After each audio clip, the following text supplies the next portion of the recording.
नमस्कार, ABP news में आपका स्वागत है। मैं हूं रोहित सिंह सावल और हमारे इस खास कार्यक्रम में इस वक्त मौजूद हैं केंद्रीय मंत्री स्मृति ईरानी, जिनसे हम बात करेंगे मोदी की गारंटी की और यह जानने की कोशिश करेंगे कि क्या 23 में जिस तरह से गारंटी चली, क्या 24 में भी ये चलेगी। तो मैं मंच पर आमंत्रित करता हूं स्मृति ईरानी जी को। स्मृति जी मंच पर आए और इस चर्चा की शुरुआत स्मृति ईरानी जी के साथ इस खास सत्र की।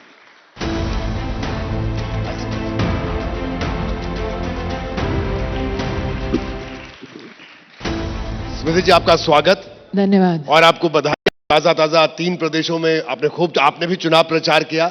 जी, मैं मोदी जी की ओर से और नड्डा जी की ओर से आपकी इस बधाई को स्वीकार करती हूँ। जी, बधाई आपने स्वीकार की और लोगों ने गारंटी मान ली, आप लोग कह रहे हैं। नतीजे भी ये रिफ्लेक्ट कर रहे हैं। लेकिन 24 में भी ये गारंटी इसी तरह से काम करेगी। रोहित जी, मुझे लगता है इतना सरल नहीं है मोदी की गारंटी का। अगर आप विश्लेषण करें तो भारत के राजनीतिक इतिहास में शायद ही कोई प्रधानमंत्री ऐसा रहा होगा जो अपना पॉलिटिकल कैपिटल इस प्रकार से स्वयं दांव पर लगाने की हिम्मत रखता हो। जी।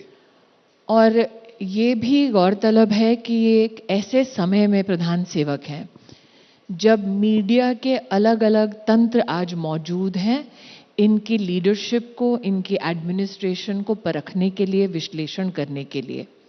हमारे देश ने एक छत्र राज एक परिवार का देखा, एक छत्र राज एक राजनीतिक दल का देखा, लेकिन ऐसे समय में देखा जब संचार के माध्यम बहुत कम थे। जी। तब टेलीविजन का आगाज नहीं हुआ था, तब रेडियो के ऊपर वाद विवाद का माहौल नहीं था, तब कोई ट्विटर पर ना झगड़ा होता था, ना फेसबुक पर कोई विश्लेषक बैठकर लाइव करता था फेसबुक का, ना इंस्टाग्राम पे कोई रील होती थी।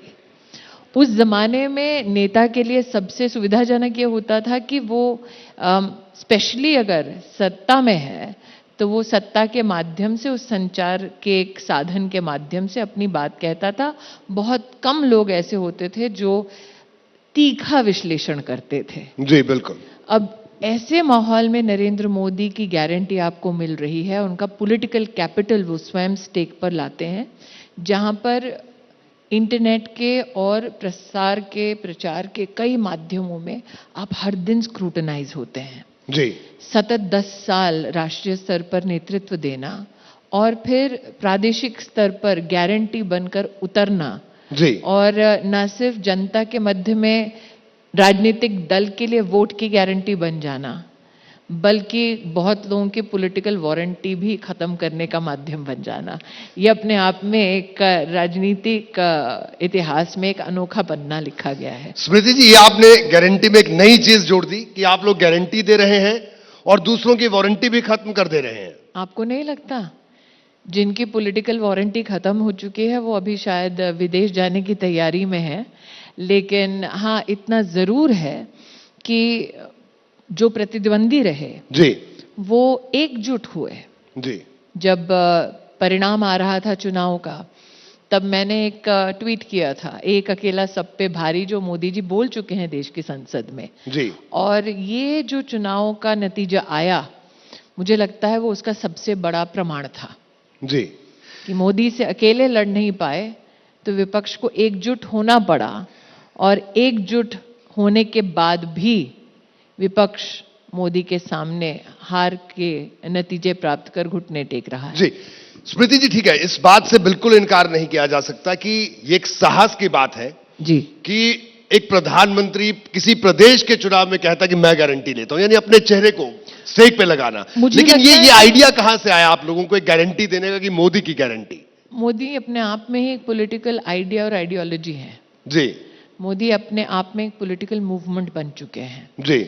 और ये गारंटी शब्द का जब हम इस्तेमाल करते हैं तो इस बात को स्वीकार करना पड़ेगा कि एक राजनीतिक दल का नेता नहीं बल्कि देश का सेवक बोल रहा था। और जब वो व्यक्ति बोल रहा था तो उसके पीछे का जो एक पॉलिटिकल कैपिटल है, एक्सपीरियंस है, और उनका जो पॉलिटिकल इतिहास है वो हमेशा सुशासन का और वादों को निभाने का रहा है इतिहास। हमारे देश ने कई नेताओं को धारा 370 पर बोलते देखा है, राम मंदिर पर बोलते देखा है। हमारे देश में 33% महिलाओं के लिए आरक्षण पर विश्लेषण कई बार हुए हैं, लेकिन इन 3 प्रमुख मुद्दों पर जो भारत के राजनीतिक इतिहास का एक प्रखर हिस्सा रहे, उस पर डिलीवर अगर किसी ने प्रॉमिस पर किया तो वो मोदी ने किया। जी। तो जिस व्यक्ति ने कुछ ऐतिहासिक और लंबे अंतराल में, लंबे समय से चले आ रहे पॉलिटिकल चैलेंजेस का समाधान दिया, तो उससे बेहतर देश में डिलीवरी अगर गवर्नेंस की, प्रशासन की दृष्टि से देखी जाए, उससे बेहतर और कौन हो सकता है गारंटी देने वाला। स्मृति जी, आप भी चुनाव प्रचार में गई इन प्रदेशों में, तो जो नतीजे आए, जिस तरह की एक तरफा जीत जो हुई जी, इस बात की उम्मीद थी कि ठीक है कि जीत तो होगी, लेकिन इतनी बड़ी जीत होगी? मुझे लगता है रोहित जी, आप अगर सबसे बड़ा संकेत इसका चाहें तो राजस्थान में नरेंद्र मोदी ने स्वयं सार्वजनिक एक सभा में कहा कि गहलोत सरकार लौटने नहीं वाली और आज के बाद अशोक गहलोत कभी सरकार नहीं बना पाएंगे। जी। सत्य हुआ। मध्य प्रदेश में नरेंद्र मोदी ने सार्वजनिक सभा में स्वयं कहा कि मैं कह रहा हूं कि कमल पुनः खिलने वाला है और ज्यादा ताकत से खिलने वाला है।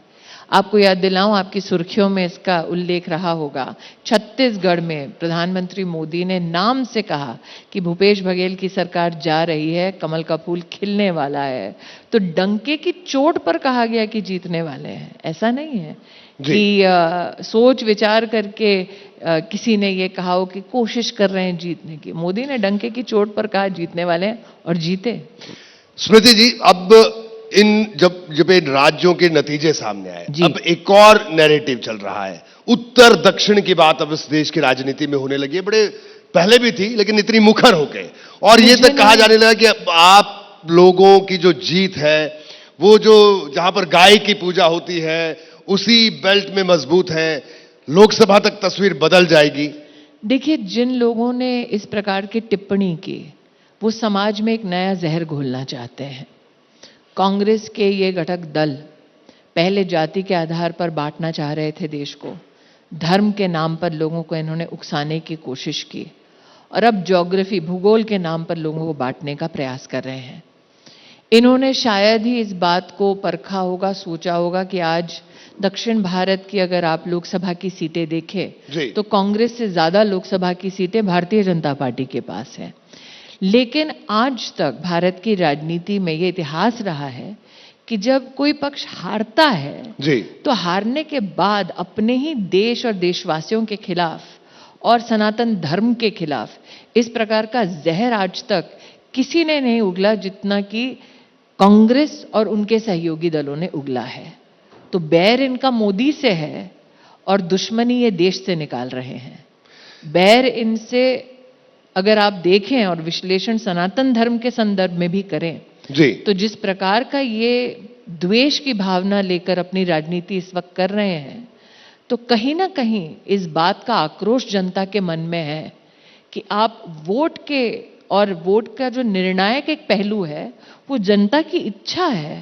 तो जनता ने अगर इच्छा व्यक्त की कि उनको कांग्रेस को नकारना है या कांग्रेस को हराना है, तो आप यह अपमान मात्र किसी एक विशेष धर्म का नहीं कर रहे हैं, आप लोकतंत्र का अपमान कर रहे हैं कि आपको लोकतांत्रिक ढांचे में जो जनता का निर्णय है वो आप मान्य नहीं मानते। जी स्मृति जी, आपने बात की सनातन की। जी, कांग्रेस का कहना, और बिल्कुल हम भी दिखाते हैं, ये लोग भी सनातन की बात करते हैं, कांग्रेस कहती है हम भी सनातन की बात करते हैं, हम भी सम्मान करते हैं, हम भी मंदिर जाते हैं, लेकिन आप लोग मंदिर मंदिर करके ध्रुवीकरण कर रहे हैं। नहीं, आज मैं अगर कांग्रेस वाकई में ये कहते हैं कि वो हिंदू धर्म का सम्मान करते हैं तो मैं चुनौती एक देना चाहूंगी आपके मंच पर। जी, अगर सनातन के प्रति इतनी वाकई में उनकी आस्था है तो तुरंत डीएमके से अपना संबंध तोड़ दे। इतनी है क्या हिम्मत? नहीं होगी। क्योंकि रोहित जी, मैं इतिहास के कुछ पन्ने पलटाकर आपको याद दिला दूं कि वही डीएमके पार्टी है जिस पर कांग्रेस के आला कमान ने यह आरोप मढ़ा था कि राजीव गांधी की हत्या में डीएमके के कुछ नेताओं का हाथ था। आपको याद है? जी। तो जो अपने नेता के हत्यारों के साथ हाथ मिला सकते हैं, आज मैं उनको चुनौती देती हूं कि अगर वाकई में सनातन में उनकी आस्था है तो कल के कल डीएमके का साथ छोड़ दें। नहीं करेंगे, वो सत्ता के भूखे हैं। सनातन के वो मार्ग पर नहीं चलते। एक और आरोप कि 24 से पहले राम मंदिर में प्राण प्रतिष्ठा भी हो जाएगी जनवरी में, और चुनाव से पहले मथुरा की एंट्री हो गई है। आपको लगता मथुरा है? के नाम पर उत्तर प्रदेश के जरिए एक बड़ा मैसेज देने की कोशिश, देखिए, उत्तर ध्रुवीकरण प्रदेश में की। सरकार बन चुकी है जी, और मैं क्योंकि उत्तर प्रदेश से सांसद हूं तो बड़ी ही विनम्रता से कहना चाहती हूं कि 2022 में जब विधानसभा का चुनाव चल रहा था तो एक गली में जाकर नमाज अता कर रहे थे, दूसरी गली में जाकर मंदिर में प्रवेश करने का दुस्साहस कर रहे थे। तो उत्तर प्रदेश ने भी इनको परखा, देखा, जाना और रिजेक्ट कर दिया। मैं अपने ही लोकसभा क्षेत्र की अगर बात करूं तो 5 विधानसभा में से जहां पर गांधी खानदान 40 साल से राज कर रहा था, 4 विधानसभा में तो जमानत जब्त हो गई। भाई बहन दोनों आए थे प्रचार करने के लिए। इस बार भी अमेठी में राहुल गांधी वर्सेस स्मृति ईरानी होगा। भाई मेरी तो हिम्मत यह है कहने की कि भाजपा जीतेगी। उनकी हिम्मत है कि सिर्फ अमेठी की सीट से राहुल गांधी लड़ेंगे? मुझे नहीं पता। इतना कह दो रोहित जी, घमंड नहीं है जी, विश्वास है। जो काम किया है हमने और मोदी की गारंटी है जी, कि भारतीय जनता पार्टी अमेठी की सीट जीतेगी। क्या इतना ही विश्वास कांग्रेस के किसी कार्यकर्ता में है कि नहीं राहुल जी लड़ेंगे तो सिर्फ अमेठी से लड़ेंगे और किसी सीट से नहीं लड़ेंगे? जी स्मृति जी, अगर ये इंडिया अलायंस की जो बात हो रही है और उत्तर प्रदेश, विनम्रता से बता दूं कि पहली बार अलायंस नहीं हुआ है। जो उत्तर प्रदेश की राजनीति जानते हैं तो ये अलायंस मैं अमेठी में हरा चुकी हूं। अमेठी में राहुल गांधी अकेले नहीं लड़े थे, जी बिल्कुल, सपा बसपा के संग मिलकर लड़े थे। जी, तो जो व्यक्ति अपना चुनाव अपने दम पे नहीं लड़ सकता वो किस घटक दल का नेता बनने की औकात रखता है बताइए? नहीं, अगर ये अलायंस होता है और खास तौर पे दक्षिण की बात होती है, देखिए तो दक्षिण में आपको नुकसान नहीं होगा? आपको नहीं लगता कि 131? मैं दोबारा कह रही हूं, आपने पहले तो अपने ही प्रश्न का उत्तर दे दिया, कहा कि अगर अलायंस होता है तो आप ही खुद कन्विंस नहीं है। जी, और मुझे लगता है आज की तारीख विशेष है जी, कि जो लोग अपने ही सहयोगी दलों का अपमान कर रहे थे विधानसभा के चुनाव में अभी मध्य प्रदेश में, अब वो फोन लगा रहे हैं कि आइए मीटिंग करिए। तो आपको क्या लगता है, जो एक अंग्रेजी में शब्द है ना, जो chameleon leopard never changes their spots, तो आपको क्या लगता है कि इनके सहयोगी दलों को पता नहीं है कि इनके घमंड का क्या असर है उनकी राजनीति पर? आज की तारीख पे उन्होंने तय किया था कि सारे उनके सहयोगी दल एकजुट हो जाएंगे राहुल जी के नेतृत्व में। जी, आया कोई? और मुझे लगता है इस अलायंस का सबसे बेहतरीन जवाब स्वयं ममता जी ने दिया है और कहा है कि जहां जहां राहुल गांधी हैं वहां हार निश्चित है।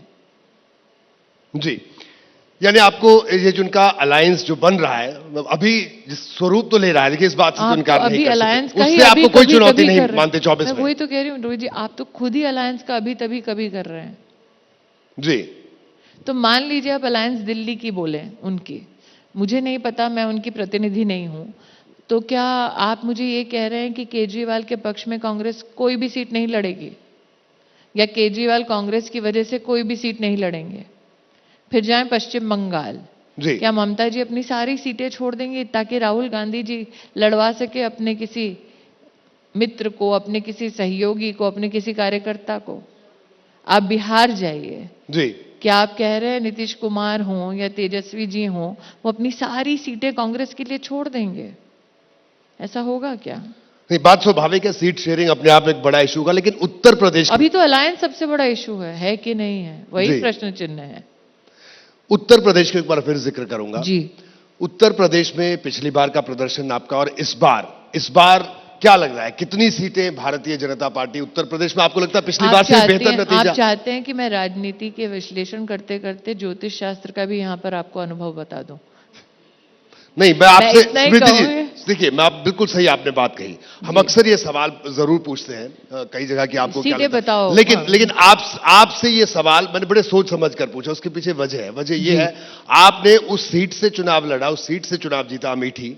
मैं पिछले 15 साल से उत्तर प्रदेश में काम कर रहा हूं जमीन पर, तो मैंने वहां जिस तरह से आपने वो चुनाव लड़ा, इस सवाल का जवाब आप व्यवहारिक दृष्टिकोण से दे सकते हैं, इसलिए मैंने सवाल पूछा। तो मैं वही कह रही हूं आपसे कि जो सुनामी आई है अभी 3 राज्यों में, आपको क्या लगता है उस सुनामी से उत्तर प्रदेश वंचित रहेगा? अभी हालांकि पिछली बार भी वही स्थितियां थी, मायावती भी साथ लड़ी, अखिलेश यादव भी साथ लड़े, कांग्रेस थी, आरएलडी भी साथ में थी। हालांकि अब मायावती नहीं है, और अगर वो आ जाती हैं, एक बड़ी देखिए चर्चा रोहित फिर जी, से शुरुआत होगी कि वो हमारा भी आ काम, सकती हैं। कार्यकर्ता के नाते हमारा काम क्या है? ये नहीं है कि विपक्ष में कौन किसके साथ कब बैठा, कब आया, कब गया। कार्यकर्ता के नाते हमारा काम यह है कि हमारे बूथ पे क्या हम जनता जनार्दन के मध्य में मोदी की गारंटी को पहुंचा पा रहे हैं? क्या जनता और नरेंद्र मोदी और अपनी पार्टी के बीच में हम संवाद का सेतु बन पा रहे हैं? और क्या हम में जितनी क्षमता है उसके आधार पर, जनता की हमने सतत इतने वर्षों से जो सेवा की, उसके आधार पर क्या हमने जनता के मध्य में वो विश्वास उत्पन्न किया है? हमारी लीडरशिप ने, हमारे नेतृत्व ने किया है। अब कार्यकर्ता का काम है कि उस विश्वास पात्र जो हमारा नेता है उसके प्रति जनता का आशीर्वाद वोट के माध्यम से हम पहुंचाएं। तो मैं आपको आश्वस्त करना चाहती हूं कि उत्तर प्रदेश के हर लोकसभा क्षेत्र के हर बूथ का कार्यकर्ता आपको 2024 में कमल खिलाकर दिखाएगा हर बूथ पर। स्मृति जी, आज संसद में देख रहे थे, एक बार फिर हंगामा हुआ। गृह मंत्री ने कहा, कश्मीर का जिक्र हुआ, उन्होंने कहा कि 2 बड़ी गलतियां जवाहरलाल नेहरू की, और उस पर काफी हंगामा हुआ। जी, तो बार बार ये भी लगता है कि आप लोग अपना काम बताइए। विपक्ष कह रहा है कि बार बार इस तरह का नैरेटिव, हर बार नैरेटिव सेट करने की कोशिश। हर बार नहीं। आप अगर उस वार्ता को बड़ी बारीकी से देखें तो अधीर रंजन जी ने कहा कि हम कभी नेहरू जी के ऊपर विश्लेषण करें। जी, अमित शाह जी ने क्या कहा? चलिए अभी करते हैं। किया क्या कांग्रेस ने? नहीं किया। मतलब आप चुनौती देते हैं, हम चुनौती के लिए तैयार हैं, फिर आप मैदान जंग से भाग जाते हैं, तो इसमें दोष भाजपा का थोड़ी ना है। एक और बड़ा मसला, हालांकि इस चुनाव में भी कोशिश की गई, लेकिन ठीक है, बीजेपी कांग्रेस की सीधी लड़ाई थी, लेकिन जहां पर क्षेत्रीय पार्टियां मजबूत हैं, चाहे दक्षिण के राज्य हो, चाहे उत्तर भारत में भी हमारे कुछ राज्य हैं, बिहार की बात करें, यूपी की बात करें, जातीय जनगणना की बात हो रही है, ओबीसी को केंद्र में रखकर बात हो रही है, और तो आपको नहीं लगता कि 24 में ये एक बड़ी चुनौती होगी अगर जातीय जनगणना की बात होती है? मुझे लगता है कि जनता इतनी जागरूक है कि जानती है कि जाति के आधार पर विपक्ष बांटने का प्रयास करता है। जनता इतनी जागरूक है कि जानती है कि बीजेपी के पास सबसे ज्यादा ओबीसी एमपी, सांसद और एमएलए, विधायक हैं। जनता जानती है कि नरेंद्र मोदी स्वयं ओबीसी समाज से हैं, लेकिन नरेंद्र मोदी ने कभी अपनी जाति के आधार पर वोट नहीं मांगा। नरेंद्र मोदी ने हमेशा विकास के कामों के आधार पर वोट मांगा है, जनता का सतत आशीर्वाद मांगा। ये पहला हमारे देश का प्रधान सेवक ऐसा जिसने 2024 के लिए नहीं, 2047 के लिए काम करने का आह्वान किया है जी। और मुझे लगता है कि विकसित भारत के संकल्प को जनता का साथ मिलेगा जी। जनता को बांटने का, धर्म के नाम पर, जाति के नाम पर, इन तीनों राज्यों में जहां बीजेपी की ऐतिहासिक जीत हुई, तीनों राज्यों में कोशिश की गई थी जी। और जो तीनों राज्यों में कांग्रेस की हार है वो अपने आप में जनता के माध्यम से मुंह तोड़ जवाब है कांग्रेस पार्टी को। नरेंद्र मोदी जी ने स्वयं कहा कि उनके लिए 4 ही जातियां हैं, महिला, युवा शक्ति, गरीब, किसान जी। और जनता ने इसको स्वीकार किया है। स्मृति, एक और अहम सवाल, ये आपने बात की, जातियों पर आपने बात की, ठीक है, एक नैरेटिव बनाने की कोशिश, और आपका कहना है कि मोदी जी की गारंटी के सामने इन सब चीजों का कोई महत्व नहीं रह जाता। लेकिन अब हम 24 की बार बार जिक्र इसलिए 24 का कर रहे हैं, ये जो 3 राज्य जीते अभी, 2003 की बात करें, भारतीय जनता पार्टी तीनों में जीती थी, लेकिन 24 लेकिन जब लोकसभा का चुनाव आया, मेरा सवाल ये इसलिए मैं कर रहा हूं कि मैं इसलिए आपका अभी जवाब इतनी जल्दी इसलिए देने का प्रयास कर रही हूं, यहाँ ऑडियंस में जितने लोग बैठे हैं मेरा उनसे परिचय नहीं है जी। ठीक है, मैंने शायद ही आपके साथ कभी कोई इंटरव्यू किया होगा। जी, पहली बार। जी, पहली बार किया। यहाँ जितने लोग बैठे हैं, क्या लगता है 24 में नरेंद्र मोदी जीत के आ रहे हैं, वापस प्रधानमंत्री बन रहे हैं?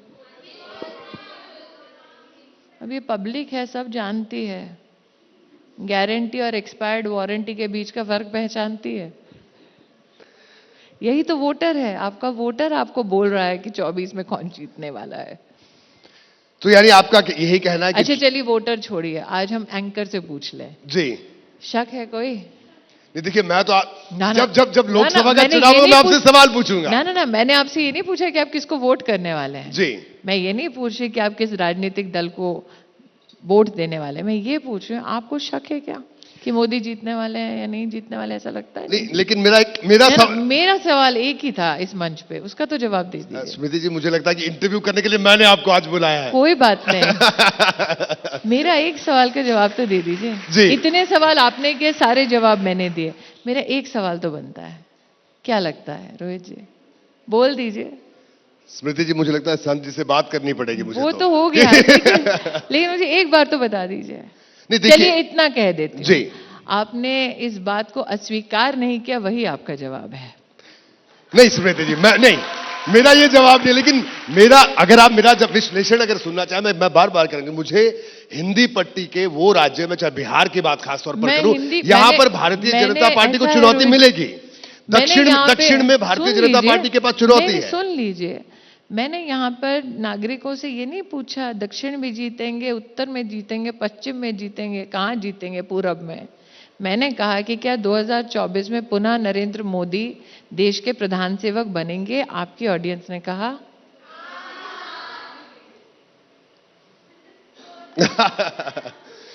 ठीक है स्मृति जी। और ये युवा पीढ़ी है जी। एक वो है युवा जो 50 साल से पार हो गए फिर भी युवा हैं, लेकिन ये जेन्युइन युवा है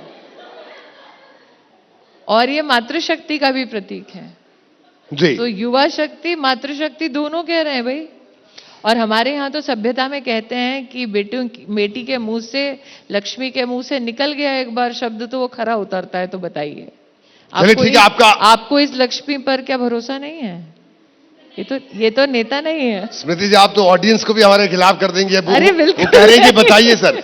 स्मृति जी, एक सवाल मेरा आपसे और है। ठीक है, ये आपने बात की, आप आत्मविश्वास से लबरेज है, होना भी चाहिए, अभी नतीजे आपके पास है, लेकिन एक सवाल मेरा है आपसे जी। आपने कहा सबका साथ, सबका विकास, सबका विश्वास। हाँ जी। बड़ी सारी ऐसी योजनाएं जन कल्याण की, जाहिर सी बात है हर तबके को फायदा हो रहा है, लेकिन जब ये इलेक्शन की बारी आती है तो राजस्थान में एक भी मुसलमान को टिकट नहीं। पहले आपके मुस्लिम विधायक यहां पर रहे। ये सवाल तो उठता है कि आखिरकार क्या इसके जरिए एक मैसेजिंग देने की कोशिश होती है, ध्रुवीकरण की? अगर मैसेजिंग देना होता तो ईरानी को मंत्री क्यों बनाते हैं? इनका नाम क्या है? जी, मैंने राजस्थान का जिक्र किया, मैं देश का जिक्र कर रही हूं। देखिए, जिन लोगों ने इस प्रकार की प्रश्नों को कहीं ना कहीं किसी प्लेटफॉर्म पर जन्म देने की कोशिश की, मैं उनसे पूछती हूं आज, जब नरेंद्र मोदी कहते हैं कि हर घर में नल से जल आना चाहिए, तो क्या उन्होंने ये कभी कहा है कि नलके में जल उसी के घर आएगा जो हिंदू का घर है? नहीं कहा। नरेंद्र मोदी ने जब कहा कि हाईवे बनानी है, तब कहा कि उस पर सिर्फ हिंदू चलेगा? नरेंद्र मोदी ने कहा जब कि नई शिक्षा नीति बनानी है, तब कहा कि शिक्षा नीति सिर्फ बीजेपी के वोटर के लिए है या हिंदुओं के लिए? नहीं कहा जी। तो जब नरेंद्र मोदी भेदभाव नहीं कर रहे हैं तो आप इस भावना, और आप मुझे कहना चाहते हैं कि मैं आज हिंदू होने के नाते अल्पसंख्यक मंत्री हूं जी, और मैं पुरुषों के लिए भी काम करती हूं, तो अब क्या आप इस प्रकार की राजनीति चाहते हैं कि पुरुषों का काम सिर्फ एक पुरुष नेता करे, महिलाओं का काम सिर्फ एक महिला नेता करे, हिंदुओं का काम सिर्फ हिंदू नेता करे, क्रिश्चियंस का काम सिर्फ? ये किस प्रकार का बंटवारा है जी? ट्राइबल का काम सिर्फ ट्राइबल नेता करे? आप देश को और तोड़ने की बात कर रहे हैं। ठीक है, ये आपका कहना है कि विपक्ष देश को जब एक विधायक तोड़ने की बात कर रहा है, जब एक विधायक और एक सांसद अपने लोकसभा, राज्यसभा या विधानसभा में प्रवेश करता है, तो जो शपथ ली जाती है संविधान की, क्या उस शपथ में कहीं लिखा है कि मैं सिर्फ एक वर्ग, धर्म विशेष के लिए काम करूंगा या करूंगी? नहीं। ठीक है, बिल्कुल सही कहा आपने। देश को तोड़ने की बात नहीं होनी चाहिए, देश को इन्फॉर्म करने की बात होनी चाहिए। अगर इन्फॉर्म करने की बात, इससे जुड़ा मेरा एक सवाल है। पूरा देश जानना चाह रहा है कि ये मध्य प्रदेश, छत्तीसगढ़, राजस्थान कौन बनेगा मुख्यमंत्री? देखिए, हमारी पार्टी में पार्लियामेंट्री बोर्ड का अधिकार है जी, वो सही समय पर अपना निर्णय प्रेषित करेगी जी। अब आप चाहते हैं कि प्लेटफॉर्म है मोदी की गारंटी का, उस प्लेटफॉर्म पर मैं इतना घमंड करूं कि अपने पार्लियामेंट्री बोर्ड के अधिकारों का हनन कर दूं, तो ये तो संभव नहीं। नहीं, मुझे पूरा भरोसा था कि आप नहीं देंगे इस सवाल का जवाब, लेकिन सवाल जिसे मैंने पूछा जरूर कि आपका जवाब किस तरह से आता है, मैं ये जानना चाह रहा हूं। क्योंकि इसका मतलब आप इंटरव्यू नहीं कर रहे हैं, आप ट्रायल्स कर रहे हैं। नहीं, मैं इंटरव्यू कर रहा हूं स्मृति जी, अच्छा। नहीं, वो ट्रायल करते होंगे कुछ लोग, लेकिन मैं इंटरव्यू कर रहा हूं जी। उनका। तो खैर इस सवाल का जवाब आपने नहीं दिया, लेकिन ये तो स्मृति जी बता सकती हैं कि कब तक कितना इंतजार करना जैसे पड़ेगा। कि मैंने कहा ना, पार्लियामेंट्री बोर्ड आपको बता देगी उत्सुक क्यों हो रहे हैं। आपके यहाँ पे कई धुरंधर ऐसे पत्रकार भी हैं जो आपको विश्लेषण और सुर्खियों से कहां कहां से उड़ती उड़ती खबरें आ रही हैं वो भी बता देंगे, ट्वीट भी कर देंगे। एक तो बैठे हैं यहाँ पे, उनका नाम नहीं ले रही हूँ। अच्छा। स्मृति जी, महिला आरक्षण की अगर बात करें, जी। क्या लगा आपको कि महिला आरक्षण भी गेम चेंजर रहा, जो इस बार इन 3 हिंदी पट्टी के राज्यों की अगर मैं खास तौर पर बात मुझे करूं? लगता है कि अगर आप भारत की राजनीति और उसमें जो संवाद है उसको देखें, मेरे लिए तो ये सुखद अनुभव था कि जब मैं इस बिल पर बोली संसद में, जी। तब मैं इतिहास का एक पृष्ठ संसद के सम्मुख प्रस्तुत कर पाई। बार बार कांग्रेस पार्टी ने डंका बजाया जैसे कि महिला आरक्षण के बारे में चिंता सिर्फ उनकी रही है। जी। 1970 के दशक में भारतीय जनसंघ ने हमारे जो एक कमेटी बनी थी कि महिलाओं की स्थिति देश में क्या है, उसमें अपने जब भाव प्रकट किए थे तो लिखित में ये जी। विषय लिखा था कि महिलाओं को आरक्षण मिलना चाहिए। मतलब 1974 से ये देश की संसद में रिकॉर्डेड है कि मेरी आइडियोलॉजी, मेरी विचारधारा के लोगों का महिला आरक्षण के संदर्भ में क्या एक सोच रहा, क्या एक दृष्टिकोण रहा। दूसरा, कांग्रेस पार्टी के पास 10 साल सत्ता थी। जी। कांग्रेस पार्टी को विपक्ष में रहने के बावजूद भारतीय जनता पार्टी ने राज्यसभा में बिल पारित करने में मदद की, इस अपेक्षा के साथ कि उनके पास लोकसभा में पूर्ण बहुमत थी और वो लोकसभा में बिल को पारित कर सकते थे। लेकिन सत्ता होने के बावजूद कांग्रेस पार्टी ने बिल को पारित नहीं किया था। मेरे लिए और भी गर्व की अनुभूति तब हुई जब नई जो बिल्डिंग, संसद के जो भवन बना, उसमें पहला जो विषय था वो नरेंद्र मोदी जी ने 33% आरक्षण का लिया। मतलब गृह प्रवेश की जब विधि होती है तो जी। लक्ष्मी की या फिर सरस्वती का या माँ आदिशक्ति का उल्लेख या उनकी आराधना होती है, तो वाकई में उसका एक लेजिस्लेटिव स्वरूप हमें देखने को मिला। जहां तक इसका इम्पैक्ट राजनीति या फिर इलेक्शन रिजल्ट की आप बात करते हैं, तो क्या हम ये मानकर चलें कि 10 साल के अंतराल में नरेंद्र भाई ने महिलाओं के लिए जो काम किए वो अछूते रह गए इस रिजल्ट से? बिल्कुल नहीं। हमारे देश की राजनीति में पहली बार किसी प्रधानमंत्री ने लाल किले की प्राचीर से कहा कि हमें अगर महिला का सम्मान करना है तो आओ उनके लिए एक टॉयलेट बनाएं। पुरुषों के लिए शायद समझना थोड़ा सा कठिन होगा, शहरी इलाके में लड़कियों के लिए समझना शायद कठिन होगा। आप इमेजिन कीजिए कि ग्रामीण अंचल में, गरीब अंचल में बिल्कुल जी। लड़की का इंतजार करना कि कब सूरज ढलेगा। अगर आप 2010-11 का आंकड़ा निकालें, एक टेलीविजन चैनल पर डिबेट हुई थी जी। कि महिला के ऊपर खुले में शौच करते वक्त जब वो जाती है, रेप के केसेस और शोषण के केसेस 44% थे। जी। ऐसी हालत से, और किसी औरत ने कभी भी, किसी लड़की ने किसी नेता से नहीं कहा था कि टॉयलेट बना दो। जी। दूसरी बात, लाल किले की प्राचीर से कभी भी, हमारे यहाँ पर महिला प्रधानमंत्री भी रह चुकी हैं, सैनिटरी पैड की बात किसी प्रधानमंत्री ने नहीं की। जी बिल्कुल। और किसी प्रधानमंत्री ने कभी भी इस बात की चिंता नहीं की कि क्या गरीब औरत का बैंक का खाता खुला है कि नहीं खुला। ये मानकर चलते थे लोग कि घर में पुरुष है तो ज्यादा से ज्यादा पुरुष का एक खाता होगा, जो भी बही खाते का काम है, बैंकिंग का काम है, वो उसके माध्यम से हो जाएगा। 24 करोड़ गरीब औरतों के लिए पहली बार जीवन में बैंक का खाता खुलना, और वो बैंक के धक्के नहीं खा रही, बैंक चल के घर आ रहा है उनका खाता खुलवाने। जब नरेंद्र मोदी ने इतनी छोटी छोटी चीजों में महिलाओं की और विशेषतः गरीब महिलाओं की चिंता की, तो आपको क्या लगता है महिलाएं मोदी का साथ नहीं देंगी?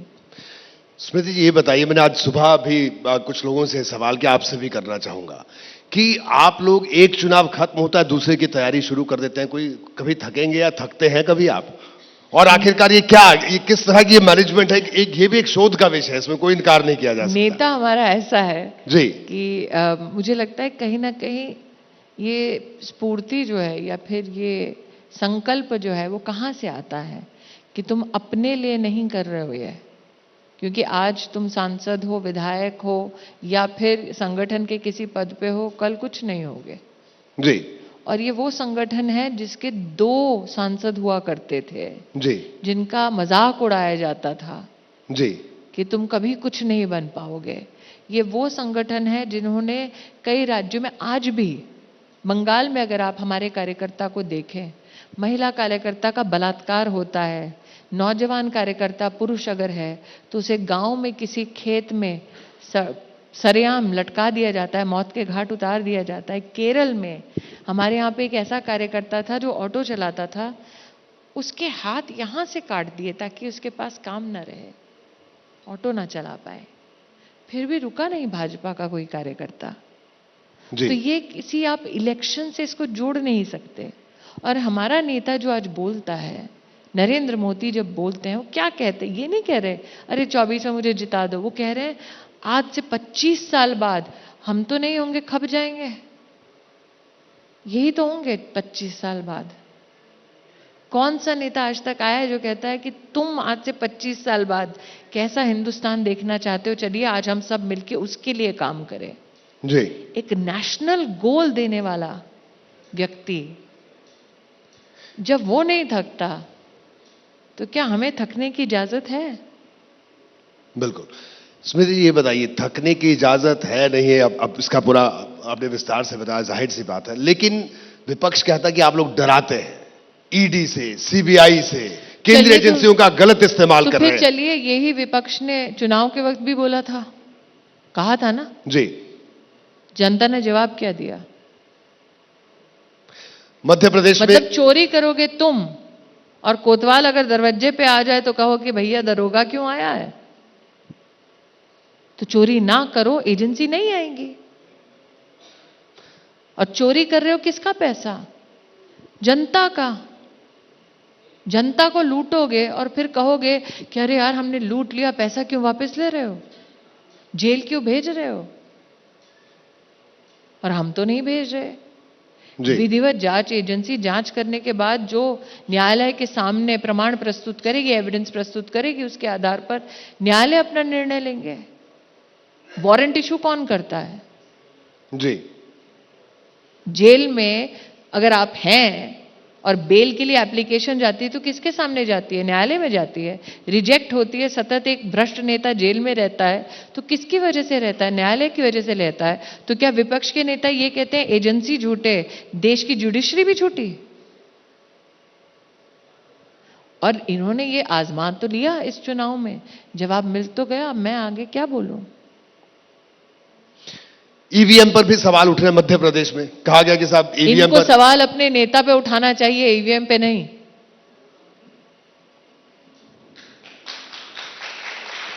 नेताओं पे सवाल उठाना चाहिए, लेकिन नेताओं ने, इनके यहां तो एक ही नेता है, एक हाफ नेता है, 1.5 नेता के साथ तो काम कर रहे हैं। तो अपने नेता पे सवाल उठाओ, ईवीएम के पे क्यों उठा रहे हो? मध्य प्रदेश में कहा गया, तेलंगाना में ईवीएम ठीक था जी। ये कहा मध्य प्रदेश में एक और बात, इसका भी मैं आपसे जवाब चाहूंगा कि साहब जो बैलेट पेपर, पोस्टल बैलेट आए, वो ज्यादातर कर्मचारियों के और जो आर्म फोर्सेस के लोग हैं उनके हैं। उसमें कांग्रेस कह रही है कि उसमें तो हम बहुत आगे थे, उसमें तो हम लोग 100 के करीब सीटों पर आगे थे कि लौट के आए नहीं विधानसभा। जी, मैं वही तो कह रही हूं, इतना आगे गए, इतना आगे गए भैया, इतना आगे गए, जहां पहुंचना था वहां नहीं पहुंचे, चूक गए। मतलब क्या बचपना है ये? स्मृति, जब 24 में फिर लड़ाई किसके साथ है आपकी? मुझे क्या पता, राहुल गांधी से पूछो।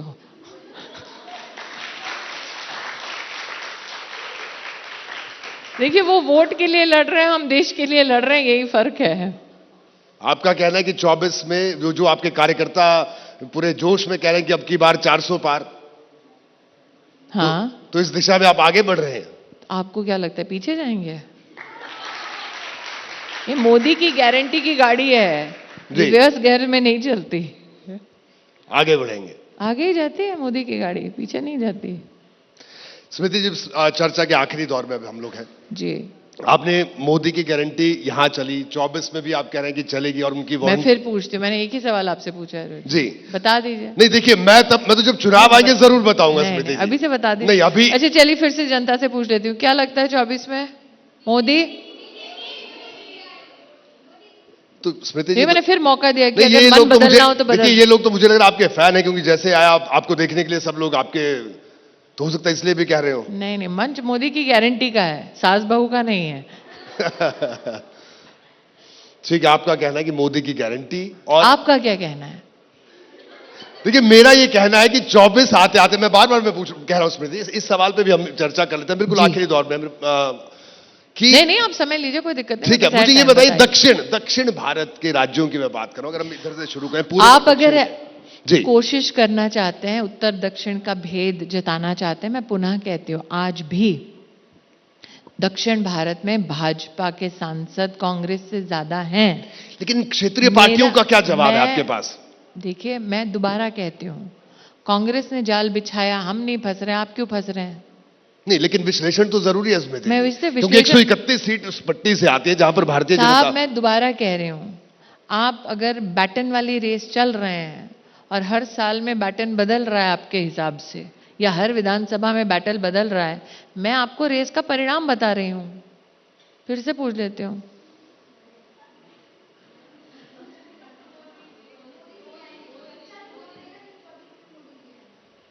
उनके पास माइक नहीं है, बोल रहे हैं, दे दीजिए।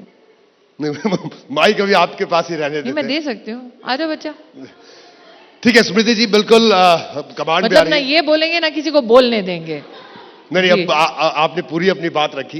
एक आखिरी सवाल आपसे जी। है, आखिर में, ठीक है, इन युवाओं की बात अगर हम कर रहे हैं, तो युवाओं के लिए आपकी पार्टी का 2024 के लिए क्या विजन है? क्योंकि बार बार रोजगार की बात होती है, रोजगार को लेकर सवाल विपक्ष भी उठाता है, और एक ऐसा इशू है, देखिए, ऐसा नहीं पहली बार सवाल उठा ऐसा है, उठा है, उठता रहेगा। देखिए, विपक्ष का वो एक नेता बेरोजगार हो गया है, उसमें हमारी गलती नहीं है, उसमें टैलेंट ही नहीं था, ठीक। और जहां तक देश के नौजवानों की बात है, मुद्रा योजना, मैं छोटा सा ही विश्लेषण आपको दे रही हूं। नरेंद्र मोदी ने स्वयं रोजगार मेला के माध्यम से लगभग 9 लाख युवाओं को सरकारी नौकरियां दी, जो कांग्रेस के 10 साल के कार्यकाल से ज्यादा है। मुद्रा योजना में 8 करोड़ नौजवानों ने लोन्स लिया ताकि वो अपना व्यवसाय शुरू कर सकें। सिंपल सा गणित है, उन 8 करोड़ लोगों ने अपने व्यवसाय के लिए, मतलब छोटे बिजनेस के लिए पैसा लिया। कम से कम किसी एक के साथ तो काम किया होगा। इसका मतलब 8 करोड़ अगर किसी एक को भी काम देते हैं तो कितना हुआ मैथ्स में? 16 करोड़। जी।